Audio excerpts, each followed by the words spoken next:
नोकरी करणाऱ्या माझ्या मित्रांनो, तुमच्यासाठी एक सरकारकडून खास खबर आहे. पीएफचे काम आता भरपूर सोपे होणार आहे.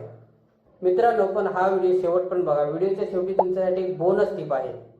चला तर बघूयात हे नवीन बदल कोणते आहेत. पहिला बदल, पीएफ विड्रॉ करण्यासाठी तुम्हाला आता कॅन्सल चेक किंवा पासबुक अपलोड करण्याची काहीच गरज नाही. तुमचं फक्त बँक अकाउंट हे यूएनशी लिंक करा आणि तुमचं नाव ऑटोमॅटिक व्हेरीफाईड होऊन जाईल. दुसरा बदल, बँक अकाउंट हे पीएफशी लिंक करण्यासाठी तुम्हाला आता कंपनीच्या अप्रूव्हलची वाट बघण्याची काहीच गरज नाही. आता तुम्हाला घर बसल्या आधार OTPची प्रोसेस करून हे अपडेट करता येईल. तिसरा बदल, तुम्हाला तुमची बँक चेंज करायची आहे का, तर आता ऑफिसची हेलपाटे मारायची अजिबात गरज नाही. EPFO पोर्टलवरती जावा, लॉग इन करा. तिथे तुमच्या नवीन बँकची अकाउंट नंबर आणि IFSC कोड टाका.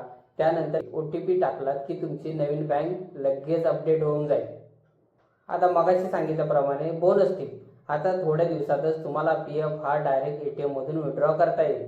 मित्रांनो, सरकारने केलेले हे नवीन बदल तुम्हाला कसे वाटले आम्हाला कमेंटमध्ये नक्की कळवा. धन्यवाद.